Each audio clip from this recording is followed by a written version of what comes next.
Okay, so today we're going to talk about quadratic inequalities and how we can solve them. So imagine if I asked you to solve x minus 3 times x minus 5 equals 0. You know from your previous experience that the solutions to this are x equals 3 and x equals 5, because when x is 3, we're going to have 0 times, well, that's going to be minus 2, but we've got 0. And when x is 5, we're going to get 0 times positive 2, which is 0. But what quadratic inequalities are is, imagine we just replaced that equal sign with an inequality. So we'll say it is less than 0. What this is saying now is, instead of asking you to solve when this equals 0, is asking you to solve when this is less than 0. So it's very similar, but with a slight difference. Remember, this is just a function. It's like a machine. You give it a value, say 1, and it's going to give you something out. So 1 minus 3 is minus 2, times 1 minus 5 is minus 4. So minus 2 times minus 4 is 8.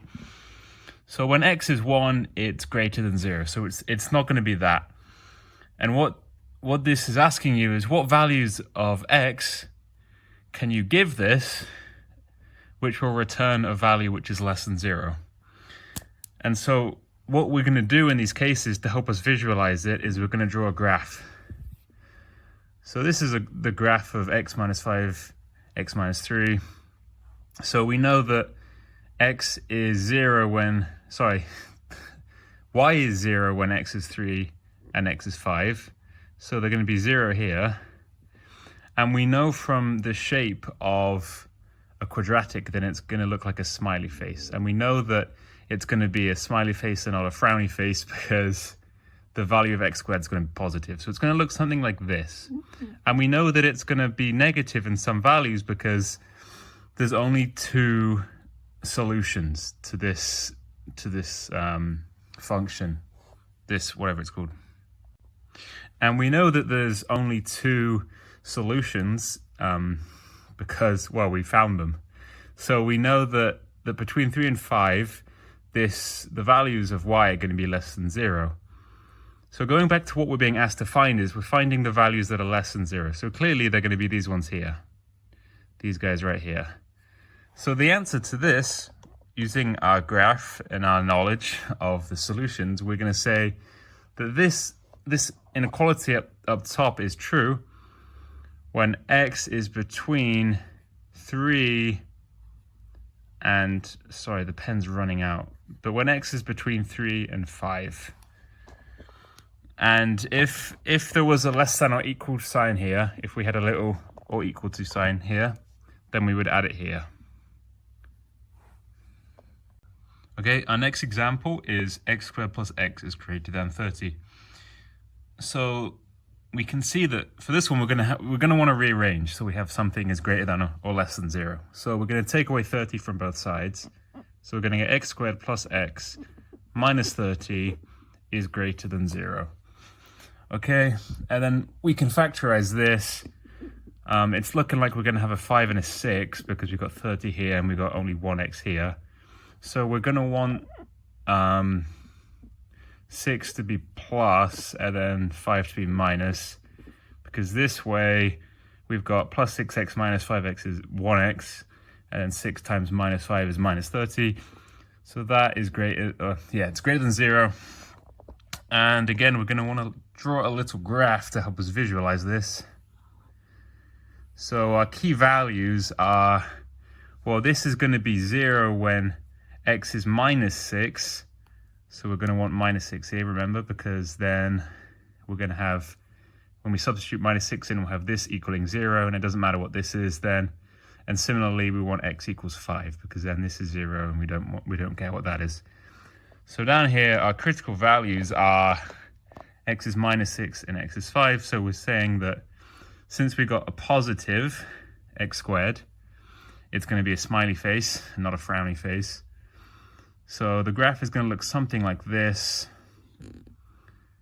And we're being asked to find when it's greater than 0. So we're looking at these guys here, these little tails. So we can, and the answer is, well, our original statement is true when x is, let me write it here. When x is, well, we want it to be less than minus 6, and when x is greater than 5. And we know that that's true. Let's say x is 6, we'll have 6 squared is 36, plus another 6 is 42. That is greater than 30. Let's say x is minus 7, which is less than minus 6. Minus 7 squared is 49. Minus 7 is 42. So that's true. So we can see that that's correct. Okay, next example, x squared plus 6x is less than or equal to 0. So even though we've got a less than or equal to sign, we're going to do the same as before. We're going to act like, or we're just going to pretend that we have an equal sign and we're being asked to solve it, because that will give us our critical values of x that we'll need. So this one's a little bit weird because there's no constant at the end, but if you remember, all we have to do is take out a factor of x. So x times x plus 6 is less than or equal to 0, because if we expand that out, we get x squared plus 6x. So we haven't cheated. And then again, our critical values are going to be, well, one of them is going to be minus 6, because then we've got 0 times, it doesn't matter what that is. And we've also got 0, because 0 times 6 is 0. So our critical values are going to be minus 6 and 0.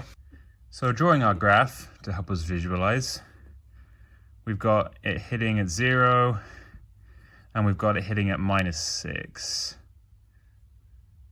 So it's going to be another smiley face.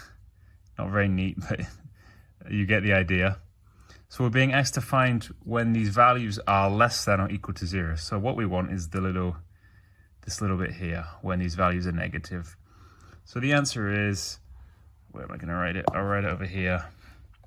This inequality is true when x is less than or equal to, when it's greater than or equal to minus 6, and also less than or equal to 0. And we can test that. Imagine x equals minus 1. Well, substituting these values at top, we've got minus 1 squared is 1, plus 6 times minus 1, so we're taking off 6. So 1 minus 6 is minus 5, and that is less than or equal to 0, so that's true.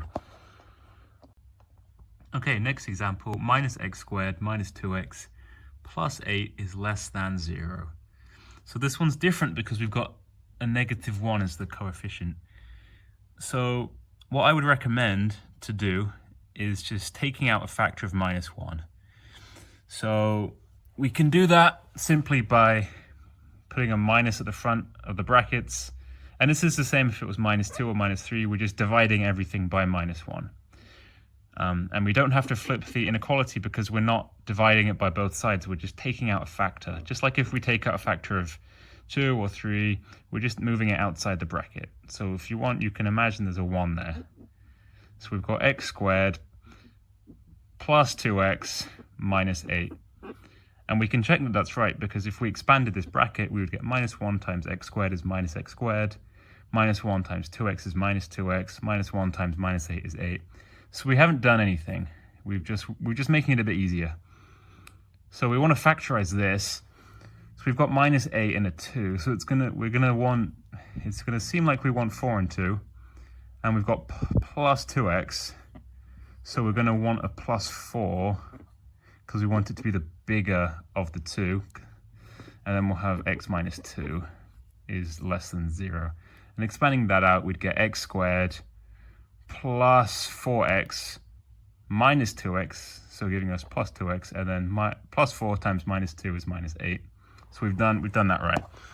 And again, doesn't matter about the negative sign because our critical values are still going to be minus 4 and 2, because when we've got minus 4, we've got minus 4 plus 4 is 0. Doesn't matter what we have here because it's 0 times whatever is 0, and it's the same with here. 2 minus 2 is 0, so 0 times anything is 0. So those are our critical values. So in terms of sketching this, let me make sure you can see this. So our critical values are minus 4 and 2, but since we have a negative, instead of a smiley face, we're going to have a frowny face. The graph is going to look something like this. Okay, And you don't need to memorize when it's a frowny and when it's a smiley. Think of it as when you've got positive x squared, if you have x is 1 billion, if you square that, it doesn't really matter what the other terms are going to be. It's going to be really high. And it's the same with negative. If you square negative 1 billion, you're going to get a really big number. So it's not really going to matter if it's a 4x or a 2x or plus 20, it's still going to look like this because it's going to have really high values over here when it's negative and really high values over here.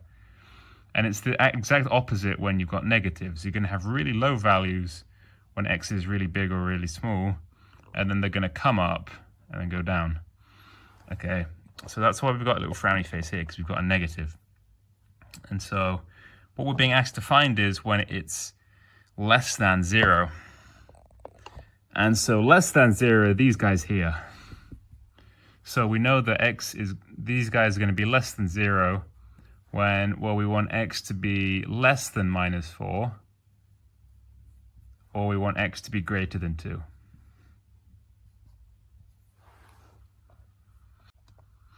Okay, final example, x squared plus 4 is less than 0. This one's a bit of a trick. I'm just throwing it in to help your understanding. This has no real solutions. And that's because if you sketch the graph of this, of x squared plus 4, it's going to look something like, you know what the graph of y equals x squared looks like? It looks like this. Sorry, it's supposed to go through the origin. Well, the graph of x squared plus 4, we're just shifting everything up. So it's going to look something like this. And this guy here is going to be 4. It's going to cut the y-axis at 4. And we're looking for values that we plug in that will give us something that's less than 0. But there are none, at least no real values. Because the lowest this is going to get is going to be 4. And so if you plugged in x squared plus 4 into the quadratic formula over here, it's going to give you the guy in the square root is going to be negative. So it's going to give you imaginary solutions. So it'd be pretty mean to give you this in a test, especially if you haven't done imaginary numbers. But just think about it. If you can't factorize and you put it into the quadratic formula and it's giving you stuff in the square root which is negative, there's going to be no real solutions. But you don't really need to do this because we've just thought about it. The graph of x squared plus 4 is going to look like that, and it's never going to cut the x-axis. So we know that it has no real solutions.